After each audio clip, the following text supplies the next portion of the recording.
La suite des évêques, et lorsqu'on regarde la plaque de la cathédrale, on voit qu'à la suite une succession de nobles, avec particules, nous arrivons à Pierre Thuin, et on marque à côté évêque constitutionnel, et il n'y a pas de date de son épiscopat. Alors, la première chose, c'est que peut-être qu'il n'est pas reconnu par l'Église, ou la deuxième, j'ai une deuxième supposition que nous verrons finalement, que j'évoquerai quand on verra la vie de Pierre Thuin comme évêque de Meaux. Alors Pierre Thuin est élu évêque constitutionnel du département de Seine-et-Marne en 1791. Il fait son entrée solennelle un mois à peu près après, le 3 avril 1791.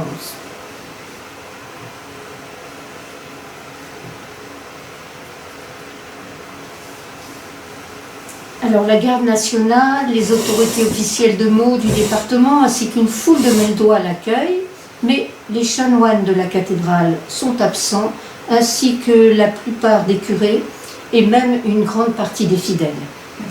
Au printemps 1791, nous sommes en pleine tourmente révolutionnaire. Monseigneur de Polignac, considéré démissionnaire de son siège épiscopal, ne réside plus à Meaux et Pierre Thuin devient le nouvel évêque.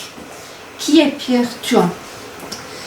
Nous verrons, avant d'évoquer les 10 années de son épiscopat à Meaux, nous verrons ses années de formation à Paris et son activité de chanoine et de prêtre du diocèse de Sens. Puis nous verrons bien sûr les conditions de son élection.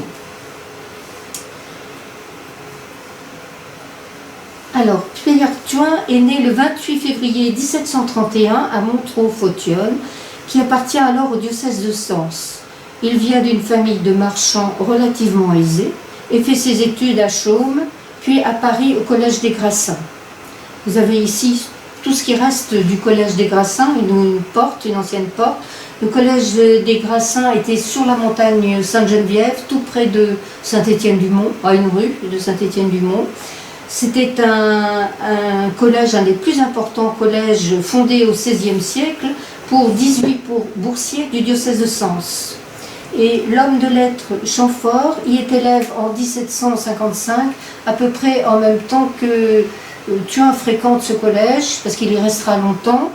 Il est possible qu'ils se soient croisés ou même connus.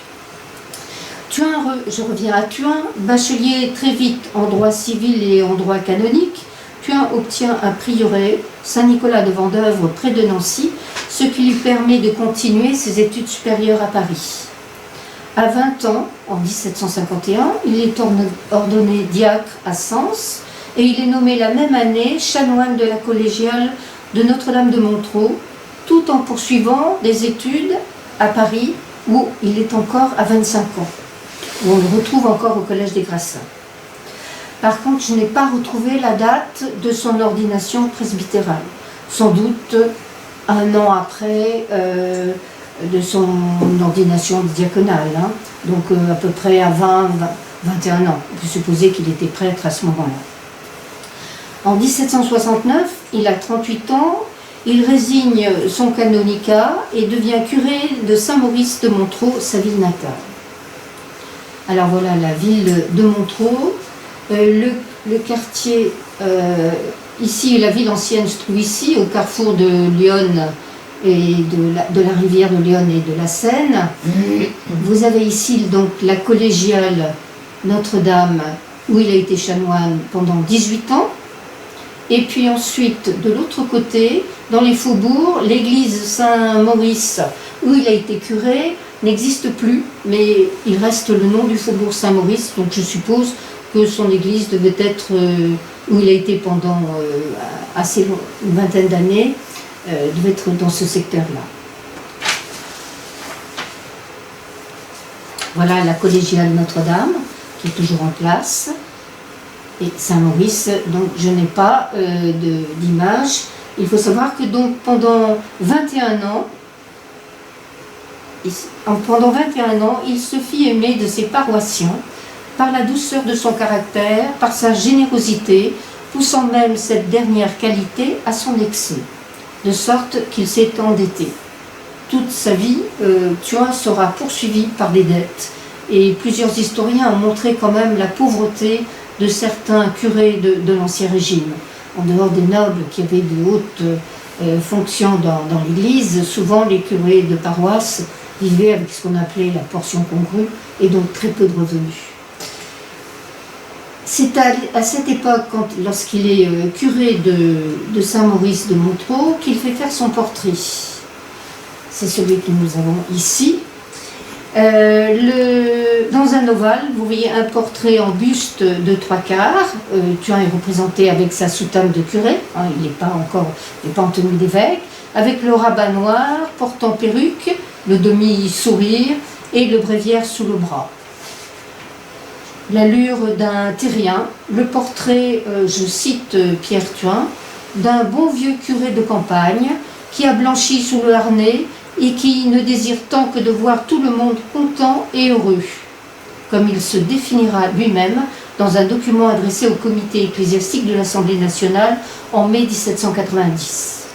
Le 18 mars 1790, Thuin échange la cure de Saint-Maurice de Montereau contre celle plus fructueuse de Dontilly, à 17 km à peu près, toujours dans le diocèse de Sens. Mais depuis peu ont surgi les premières manifestations de la Révolution, entraînant, comme l'a expliqué Marie-Laure, de grands bouleversements. D'abord, c'est la nationalisation des biens de l'Église, en fait pour faire face à une grave crise financière. En contrepartie, le clergé sera rémunéré. Il y a aussi la suppression des ordres monastiques et des vœux perpétuels. Le 12 juillet donc, 1790, la constitution civile du clergé, rédigée par le comité ecclésiastique de l'Assemblée, réforme profondément l'Église catholique. Les diocèses sont donc réorganisés au niveau du département, ce qui fait que le diocèse de Meaux, qui était à peu près de 45 km, une circonférence de à peu près 45 km autour de Meaux, va s'agrandir énormément vers le sud et donc englober une grande partie du diocèse de Sens. Donc les diocèses sont réorganisés. Plus ennuyeux, évêques et curés seront élus par une assemblée de citoyens. Rome n'intervient plus.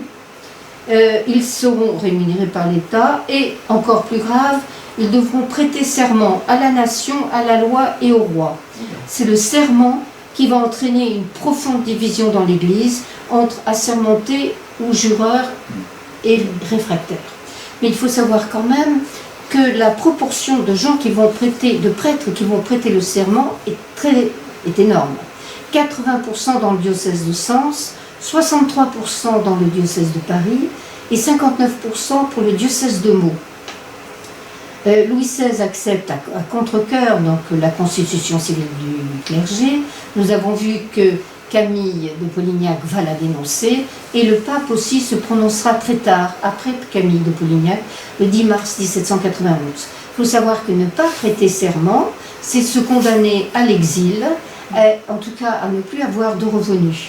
Beaucoup de prêtres vont prêter serment et puis après ils vont se rétracter ou ils vont mettre dans leur serment des restrictions. C'est en général au cours du prône dans l'église le dimanche qu'il doit faire prêter ce serment. Thuin, lui, il est gagné par les idées nouvelles. Il a prêté serment dès septembre 1790, alors qu'il est encore curé de Dontilly. Et la même année, il envoie à l'Assemblée nationale un projet de réforme du clergé préfigurant la future Église constitutionnelle. Au mois de janvier, donc, Camille de Polignac est considéré démissionnaire par Monsieur Gouet, qui est le maire de Meaux, procureur syndic. Son siège est déclaré vacant et conformément à la Constitution, les électeurs députés des districts du département se réunissent à Saint-Aspect-de-Melun pour élire un nouvel évêque. Pierre Thuin est élu le 3e jour et proclamé évêque constitutionnel du département de Seine-et-Marne. Il a 60 ans. Alors, les difficultés commencent dès le lendemain. Il doit être normalement ordonné par l'archevêque de Sens, Loménie de Brienne, qui refuse, bien qu'assermenté. Il leur dit « je jure, mais je ne sacre pas ». Finalement, Thuin sera ordonné à Paris, à Notre-Dame de Paris, en même temps que 8 autres évêques, le 27 mars 1791, par le nouvel archevêque de Paris, Jean-Baptiste Joseph Gobel, qui était son concurrent à Saint-Aspect. Pierre Thuin devint donc évêque sans le pape et sans le concours du clergé, selon les nouvelles lois constitutionnelles, et il se fixe à Meaux.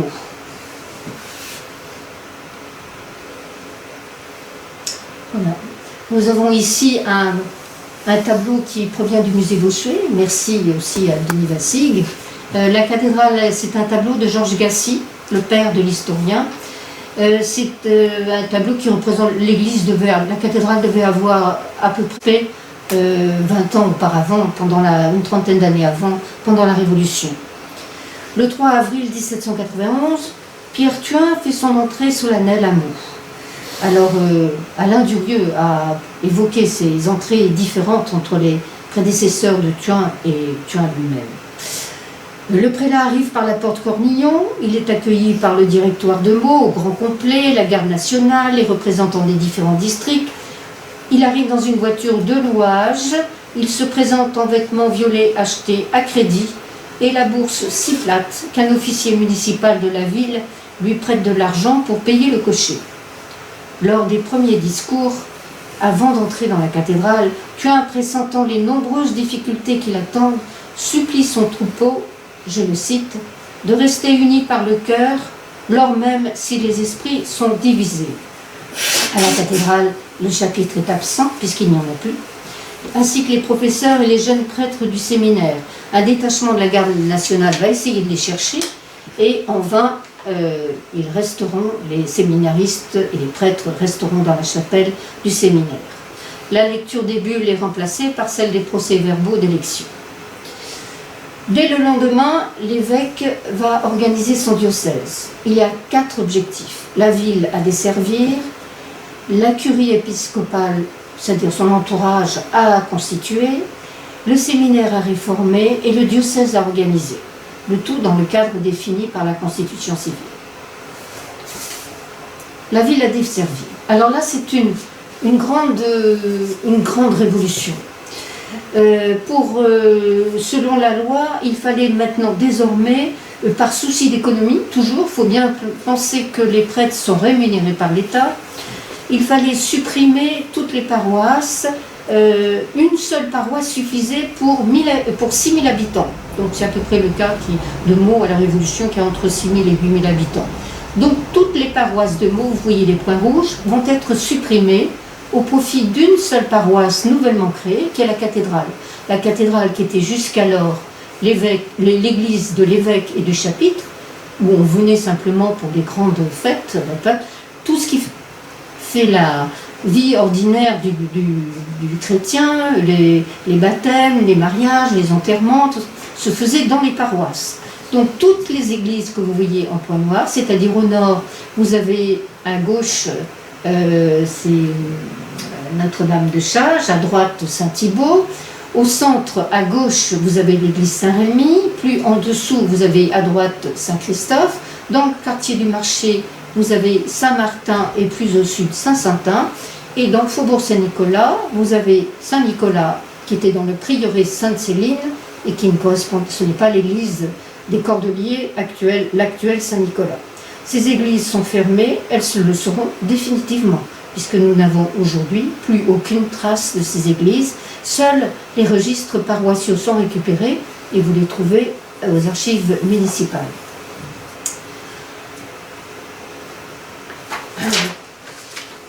Alors ensuite, Pierre Thuin va commencer ses visites pastorales et elles se passent mal. Les portes des maisons religieuses sont fermées. Thuin est un intrus, même pour les jureurs. Alors, il va s'entourer, le problème aussi, c'est qu'il faut tout renouveler, puisque les prêtres, la plupart des prêtres sont partis. Il va falloir qu'ils choisissent 12 vicaires, ça aussi selon la Constitution, qui seront ses conseillers, administreront les sacrements. Thuin loge avec 7 d'entre eux au palais épiscopal, dans des conditions rudimentaires, le palais ayant été vidé de ses meubles. Il doit s'entourer de clercs ayant adhéré comme lui à la constitution civile du clergé. Lui sont imposés 2 curés de Meaux qui ont déjà prêté serment, Charles-François Le Pelletier, chanoine curé de Saint-Saintin, et Jean-Denis Marais, curé de Saint-Thibault. Thuin choisit 10 autres vicaires, 2 viennent de Montreux et puis d'autres viennent de Paris. En particulier ici, vous avez Dongerle, le Chartreux, qui est en tenue blanche. Ce tableau était célèbre, c'est le serment du jeu de paume peint par Jacques-Louis David un an après, c'est-à-dire en 1790. Au premier plan, vous avez donc Dongerle à gauche, l'abbé Grégoire au centre, on voit un petit peu dans l'ombre, et sur la droite, le pasteur Rabot Saint-Étienne. Ceci marque un petit peu la réconciliation des églises. On est dans l'atmosphère, dans l'enthousiasme et dans ce qu'on pense la liberté religieuse en 1789. Les choses vont s'assombrir rapidement. Dans Antoine, en particulier dans Antoine Gerle, qui était membre du comité ecclésiastique de l'Assemblée nationale, il abjure en 93 et se marie sous le directoire. Un autre vicaire épiscopal, nous avons la chance d'avoir ici à la bibliothèque, qui provient du fonds Asselineau, la collection Asselineau, qui vient du fonds Pierre Berger. C'est la nomination, une lettre de nomination de Pierre Thuin, du 11e vicaire épiscopal Esprit-Gironde. Alors je ne vous la lirai pas, même si elle est intéressante à plusieurs points. Ce qui est nouveau, c'est qu'il le nomme pour la pureté de sa doctrine, son sincère attachement à la religion catholique, et surtout également pour son patriotisme et sa fidélité à la nation, à la loi et au roi. Paris nouveau dans les nominations. Voilà les armoiries que l'on trouve sur les mandements et sur sa lettre. Vous voyez, ce qui est nouveau, c'est que sur la plaque, en général, on marque évêque de Meaux. Ici, il y a marqué évêché du département de Seine-et-Marne, et la devise de Pierre Thuin, religion catholique, apostolique et romaine.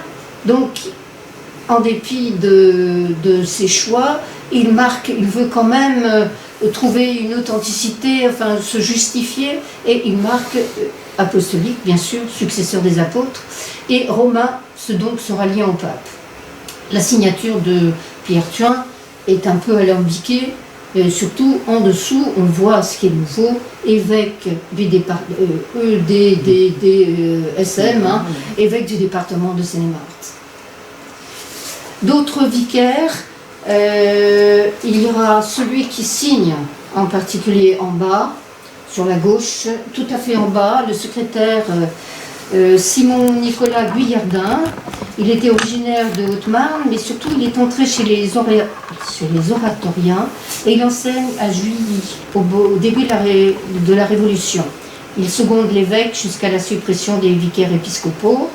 Et puis il a renoncé à la prêtrise en 1794. Il se marie avec la veuve de l'architecte Clicquot, architecte qui fera les travaux de restauration de la cathédrale de Meaux.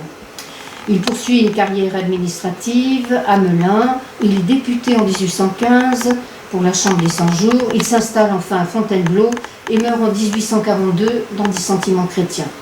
Un autre, Fondard, vicaire de Saint-Christophe, il abjure en 93, il reprendra la soutane 23 ans plus tard. Il mourra comme chapelain de l'hôpital général de Meaux, c'est-à-dire à l'emplacement des Augustines. Et Pierre de Vernon, la famille de Vernon, c'est une grande famille meldoise, il abjure aussi en 93 et se réconcilie 32 ans plus tard, en 1825. Donc on voit un petit peu la catastrophe de la vie de ces prêtres ou vicaires constitutionnels. Alors le séminaire à réformer, je ne vais pas m'étendre dessus. En fait, Thuin va nommer 2 vicaires épiscopaux. De toute façon, le séminaire ferme en 93 et il ne rouvrira lui aussi que 15 ans plus tard, en 1808. Thuin va rencontrer tout de suite l'hostilité et le mépris. Lors de ses visites pastorales, les curés refusent de le recevoir, comme à Montreux ou à Dammartin. À Montreux, où il avait été quand même chanoine pendant de nombreuses années. Et un mois après son arrivée à Meaux, nouvelle humiliation. Il voit les curés assermentés et réfractaires de la région de Melun affirmer leur fidélité aux anciens évêques de Paris et de Sens, dénonçant dans une lettre le prétendu évêque de Meaux. Tuin souffrira de cette hostilité. Il écrit lors de son premier mandement en février 1792, je le cite, « Avec quelle douleur nous voyons dans le troupeau qui nous est confié une multitude d'âmes pures s'éloigner de nous avec une espèce d'horreur. » Alors, deux épisodes dramatiques. En 1791, c'est le retour, la fuite, vous savez, de Louis XVI. Louis XVI qui est arrêté à Varennes et il retourne sous escorte à Meaux. Il va séjourner une nuit dans le palais épiscopal et il est accueilli. Tuin avait rassemblé en catastrophe des meubles puisqu'il n'y avait plus rien dans le palais épiscopal. Il s'excuse auprès de Louis XVI et Louis XVI lui a répondu sèchement: quand on n'est pas chez soi, monsieur, on ne s'excuse pas. Et puis on a aussi le témoignage de Madame de Tourzel, qui était gouvernante des enfants de France. Elle déclare, je la cite, « Nous fûmes couchés chez l'évêque constitutionnel qui reçut le roi de son mieux. On ne peut se faire une idée du peu de dignité de cet évêque au clergé. Il était bonhomme, le roi n'eut pas à s'en plaindre. » Donc on voit là aussi un certain mépris finalement de la noblesse vis-à-vis d'un petit bourgeois. Le 4 septembre, là c'est beaucoup plus grave, à la suite des massacres de Paris, il y aura à la prison de Meaux, il y aura également le massacre de prêtres, de 7 prêtres et de 7 civils dans le château de Meaux. Pierre Thuin va dépêcher un vicaire et un sacristain pour recueillir les corps des prêtres et les faire enterrer dans la cité épiscopale. Et on n'a pas retrouvé l'emplacement jusqu'à présent de ce lieu d'enterrement des 7 martyrs, dits martyrs de la Révolution. Ce qui est étonnant, c'est que Pierre Thuin est absent lors de cet enterrement. En octobre, nouvelle humiliation. En octobre 92, la France est en guerre contre l'Autriche et la Prusse. Donc on va déloger Pierre Thuin des appartements du palais épiscopal pour le donner au général Langlantier, commandant le camp formé à Meaux. Les religieux sont expulsés également afin de transformer leur couvent en caserne. Thuin, à ce moment-là, va se réfugier à l'hôtel de l'Arquebuse, puis à la campagne, à quelques kilomètres de Meaux, à Île-des-Villenois. Avant de partir, il fait enterrer les reliques de la cathédrale dans le cimetière des chanoines de Chazes. Nouvelle mesure, alors on arrive en 93, alors là c'est quand même une période très dure. En novembre, suppression de toutes les personnes attachées au culte à la cathédrale, le bedeau, le suisse, les sonneurs, sur décision du procureur de la commune, et on ne conserve que les fossoyeurs. Le 15 novembre, on enlève de la cathédrale les statues de saints et de la Vierge. Un membre du conseil municipal propose d'envoyer au trésor les vases sacrés en or et en argent et de les remplacer par des vases en fer blanc. Le 4 décembre, tous les bâtiments liés au culte seront fermés dans les 24 heures par arrêté municipal. Donc, de toute façon, Pierre Thuin est à Villenois et en 1794, c'est l'inactivité complète. Pierre Thuin est dans une impasse, dernier abaissement. Et c'est ce qui explique peut-être la plaque de la cathédrale. Pour obtenir un certificat de civisme, Pierre Thuin va venir 2 fois à la mairie. La première fois, on le refuse. On lui dit que non, pour obtenir ce certificat, il faut qu'il renonce à sa fonction d'évêque et de prêtre. Donc il revient une 2e fois avec ses lettres de prêtrise et qu'il va déchirer et renoncer à ses fonctions d'évêque et donc de prêtre. Cela, il le fait la veille de la chute de Robespierre. Et cela, il va rester ignoré. Il cachera cet abandon et pendant 1 an ne remplira plus aucun acte pastoral. Il faut dire qu'en ce moment-là, à Paris, il y a 7 évêques constitutionnels, pas réfractaires, qui ont été guillotinés. Pas seulement à Paris, mais un petit peu dans toute la France. Donc on pense Thuin est à ce moment-là sans doute terrorisé. À cette époque, l'Église constitutionnelle a presque disparu. Donc nous arrivons à une légère détente, fin 94, Pierre Thuin revient à Meaux après le vote de la Convention sur la séparation de l'Église et de l'État. Ça veut dire que le budget du culte est supprimé, donc il n'y a plus aucune rémunération. Et Pierre Thuin revient, il est logé au 2e étage du palais épiscopal, et le 5 novembre, il est proposé comme commissaire du tout nouveau muséum Meldois. Vous savez que dans ce qui est l'actuel musée Bossuet sont réunis tout ce qui avait été pris dans les châteaux des environs et en même temps dans les monastères, pour constituer donc un muséum. Il a le soutien de la municipalité qui en même temps reconnaît en lui un patriote d'esprit vif et tout à fait capable d'inventorier les collections. En 1795, la liberté des cultes est rétablie après une longue période d'intolérance. Les 16 prêtres qui étaient détenus à l'évêché sont libérés. L'église Saint-Rémy est réouverte au culte des réfractaires. 6 mois plus tard, la cathédrale est ouverte. Pierre Thuin réorganise la vie de la paroisse et le 27 décembre 1795 recueille les reliques cachées par lui dans le cimetière des Chanoines à Chage et les expose à nouveau.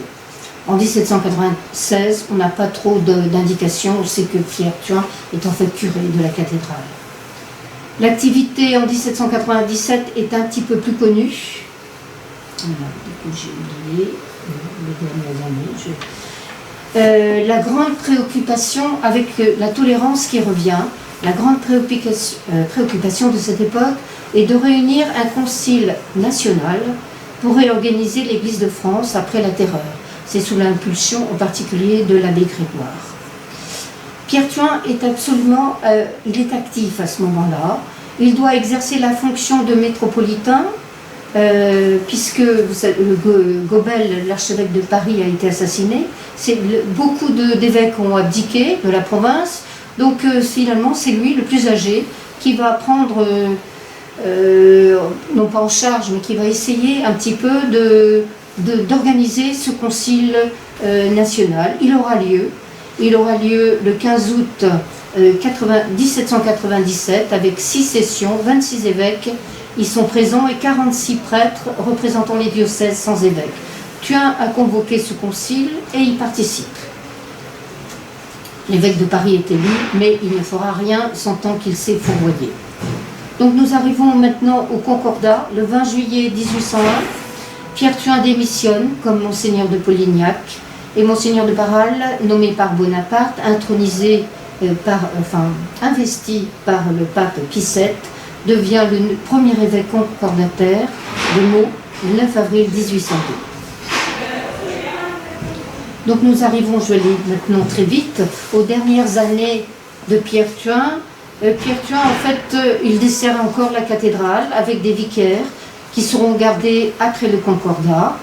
Il passe les dernières années de sa vie dans une maison de Chage, rue de Chage, tout près des remparts.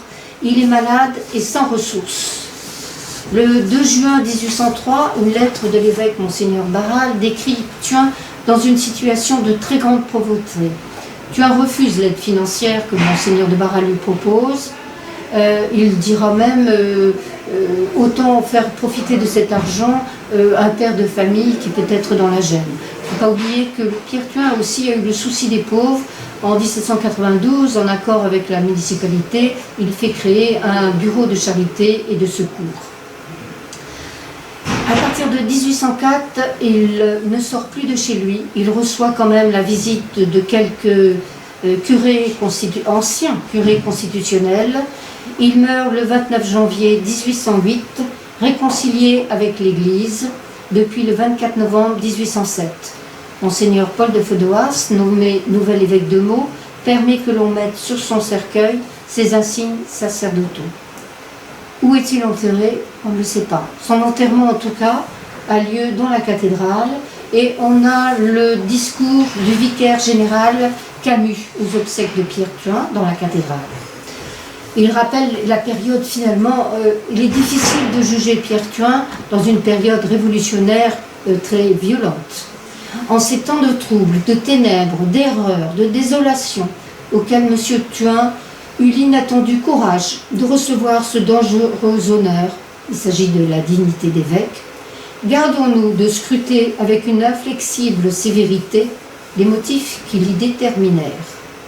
Opposons à tout douloureux souvenir celui de son amour extrême pour le bien de la religion, de son éloignement de toute persécution, de sa patience inaltérable dans ses maux, de sa tendre et généreuse compassion pour les pauvres et surtout de ce retour sincère à l'unité catholique. Père Thuin, en dépit de ses erreurs, a été le chef de l'église du département pendant 10 ans. Le bref à l'usage de mots de 1810, petit calendrier liturgique officiel du diocèse, suivi d'une nécrologe ecclésiastique, atteste de sa réconciliation avec l'église. Il reconnaît Pierre Thuin, évêque. C'est sur la deuxième ligne, je ne sais pas si vous pouvez le lire.